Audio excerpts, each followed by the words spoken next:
हनुमान जी की कृपा से ऐसा कोई चीज़ नहीं है जो अधूरा हो सकता है, सब कुछ पूरा हो जाएगा, सब कुछ पूरा हो सकता है, होता है।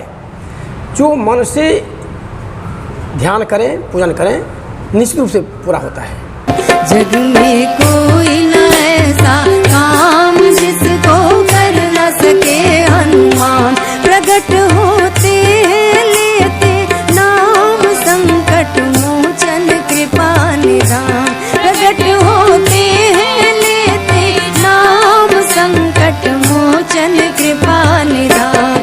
जग में कोई न ऐसा काम जिसको कर न सके हनुमान।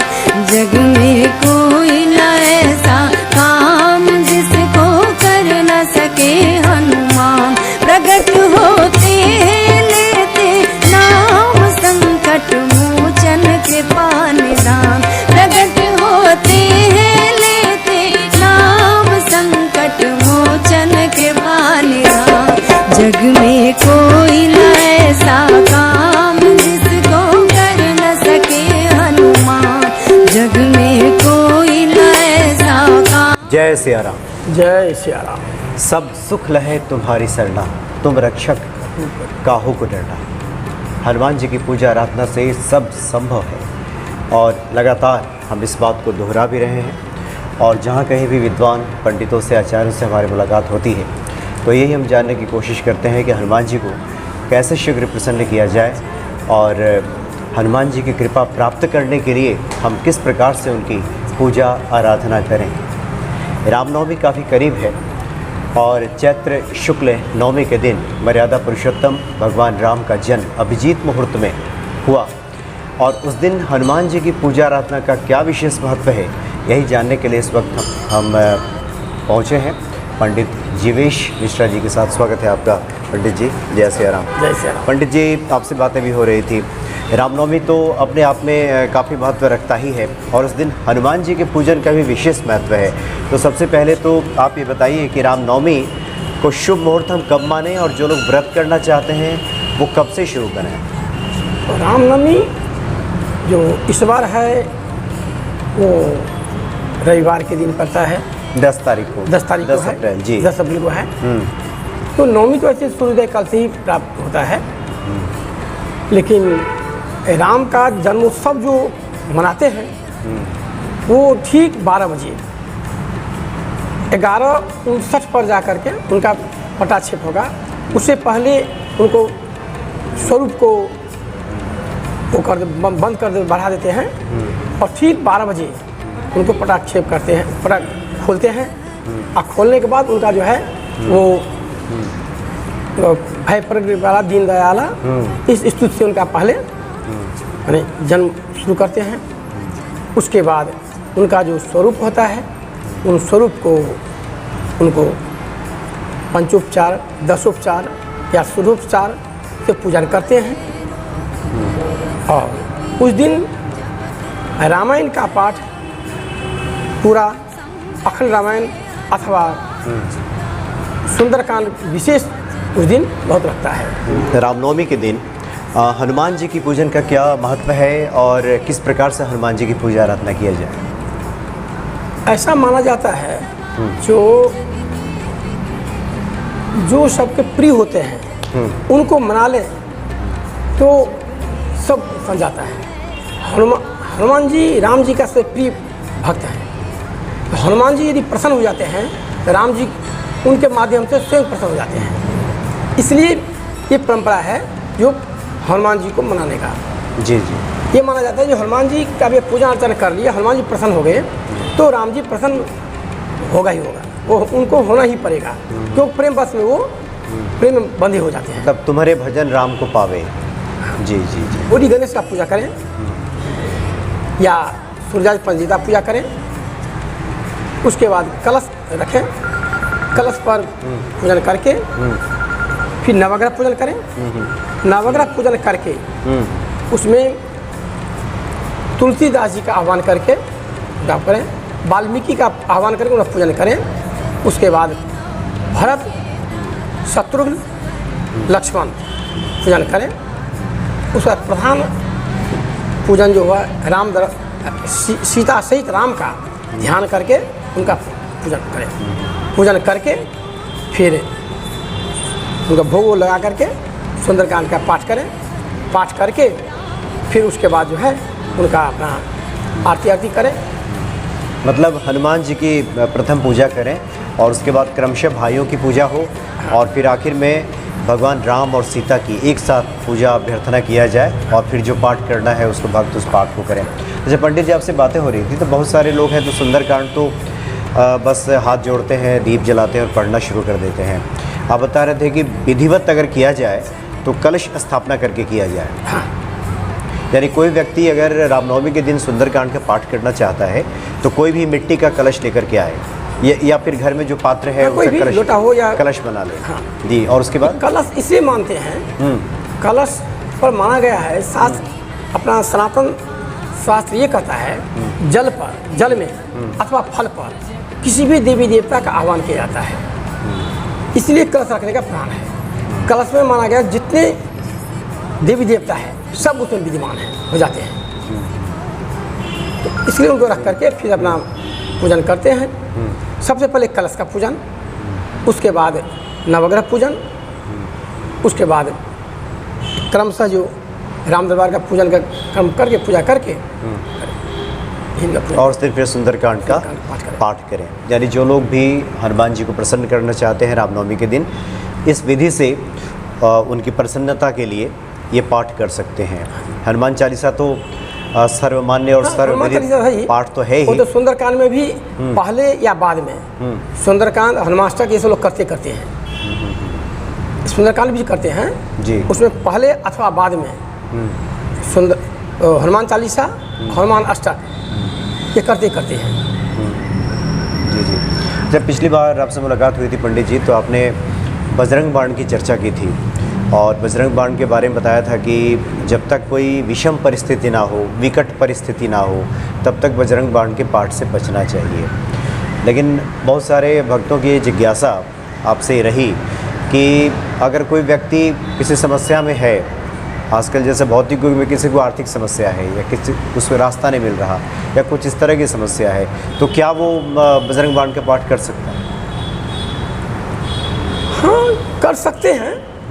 वैसे बहुत सारे लोग कहते हैं, लोग करते भी हैं, लेकिन व्यक्तिगत रूप में हमें ये सही नहीं जचता है। अच्छा। व्यक्तिगत रूप में मैं ये सलाह नहीं देता हूँ, क्योंकि जहाँ पर अनेक साधन है वहाँ पर विशेष का प्रयोग क्यों करें? जहाँ पर हमें सुई से काम हो जाएगा वहाँ तलवार लेकर हम क्यों चले? अब लोग कहते काम नहीं होता है। काम नहीं होने का अनेक कारण है, जैसे पूजन में सभी पूजन नहीं होना, अथवा मानसिक स्तर सही नहीं होना, अथवा पवित्र अपवित्रता का ज्ञान ध्यान नहीं रखना।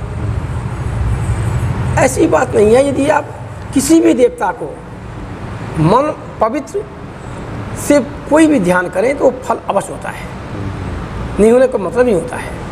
हनुमान जी की कृपा से ऐसा कोई चीज़ नहीं है जो अधूरा हो सकता है, सब कुछ पूरा हो जाएगा, सब कुछ पूरा हो सकता है, होता है। जो मन से ध्यान करें, पूजन करें, निश्चित रूप से पूरा होता है, कोई समस्या नहीं है। जी जी।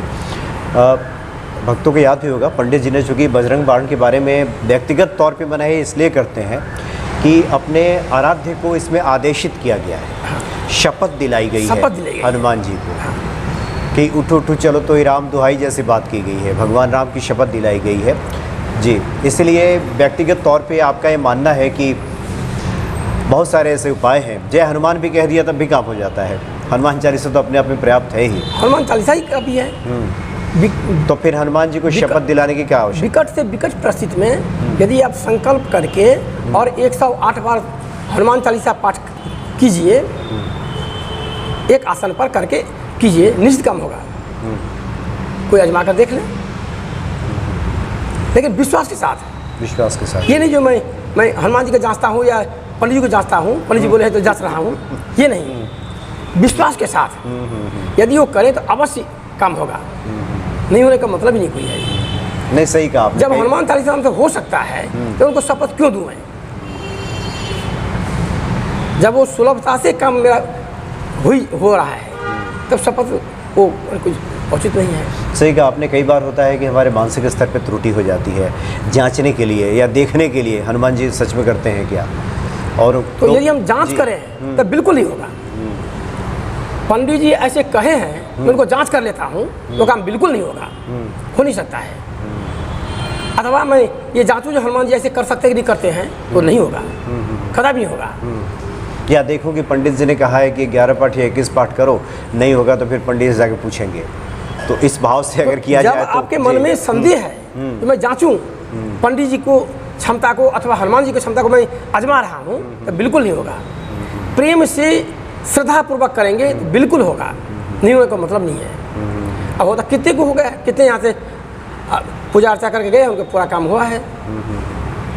नहीं, भक्तों से ये तो मेरा भी प्रत्यक्ष अनुभव है कि मन क्रम वचन ध्यान जो लाई, मन से क्रम से वचन से और ध्यान से इन सबको जोड़ करके जो हनुमान जी की आराधना करता है, जो पूजा करता है, उसके सारे काम सफल हो जाते हैं। निष्फल होने का कोई सवाल ही नहीं है। जी जी जी पंडित जी। जब वो काम होता है फिर उनको शपथ ला आगे क्यों करूं? इसलिए व्यक्तिगत मेरा व्यक्तिगत मानना है।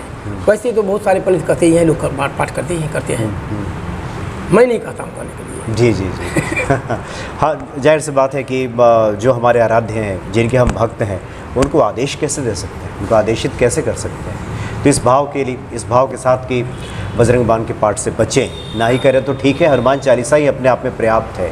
और कई बार भूल चूक में जाने में भी पाठ हो जाता है। जानकारी के भाव में तो मैंने भी कुछ दिनों तक बजरंग बाण का पाठ कर लिया था। पाठ करना अलग बात है। पाठ दो होता है जी। एक निष्पक्ष पाठ, जो हम पाठ तो करते हैं, डेली पाठ करते हैं, उसमें आप कर सकते हैं, उसमें हमें कोई काम ही नहीं है। हम पाठ कर रहे हैं, कोई काम ही नहीं है। लेकिन जब हम कोई काम ही करते हैं, इस उद्देश्य से ये पाठ करते हैं, तब वो नहीं करना चाहिए, मेरे ये कथन है। वैसे आप पाठ कर रहे हैं, यदि उसमें पाठ कर लिए तो कोई एतराज नहीं है।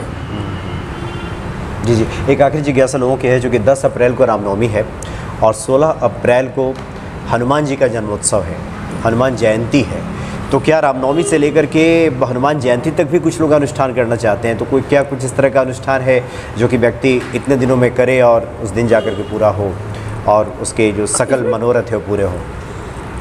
राम और हनुमान और राम को जोड़ने वाला एक ही है, रामचरितमानस। रामचरितमानस। उनका पाठ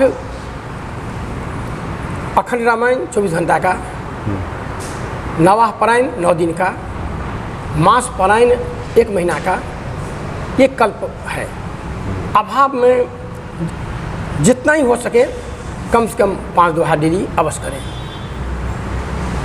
तो ये रामनवमी से लेकर के और हनुमान जयंती तक, इसमें एक आवृत्ति यदि रामायण कर लें अच्छी बात है। नवाह पारायण कर लें, उस दिन नवाह अंत करके कर लें। अथवा एक जैसे 16 तारीख को हनुमान जयंती है तो 15 को रामायण बैठाएं, 16 को उनको भोग दे करके हनुमान जी को प्रसन्न करें।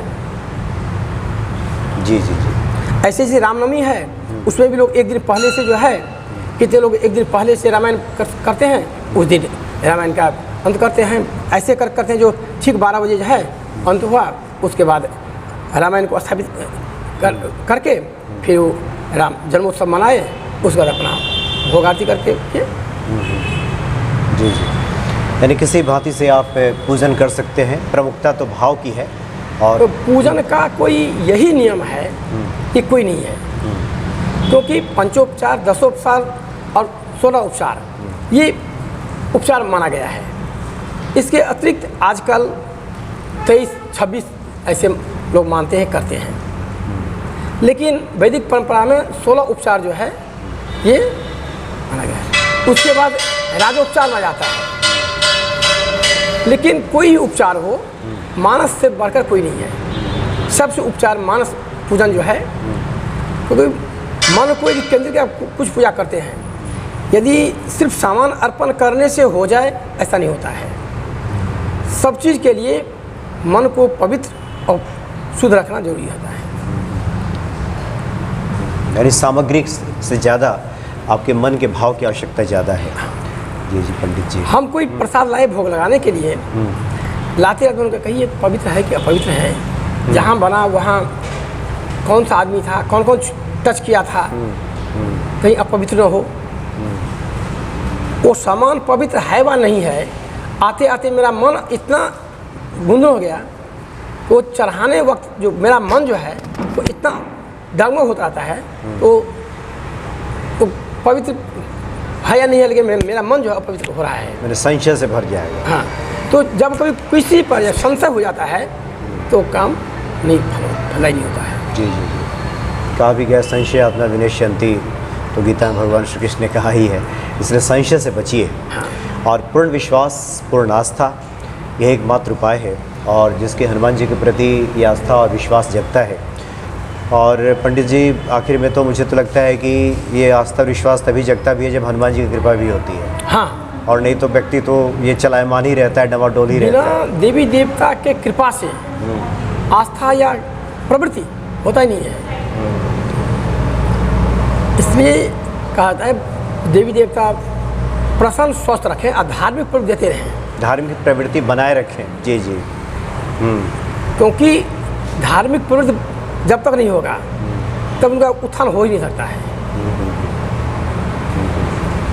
घर से, समाज से, पहले व्यक्ति से होता है, फिर घर में होता है। ऐसे कर ये प्रवृत्ति जो है, अपने यहाँ परंपरा था जो सवेरे उठ करके माता पिता को चरण छूने का तात्पर्य यही था, धार्मिक प्रवृत्ति। जब हम घर में नमन करने का होगा, आगे भी मैं अपने बड़े को, गुरु को, हमसे जो बड़े हैं उनको मैं नमन करूँगा।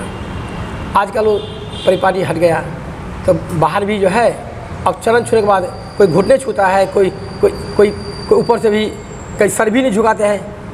तो ये धीरे धीरे जो है ह्रास होता चला जा रहा है। जी जी जी। ह्रास का मुख्य उद्देश्य है धार्मिक प्रवृत्ति का अभाव।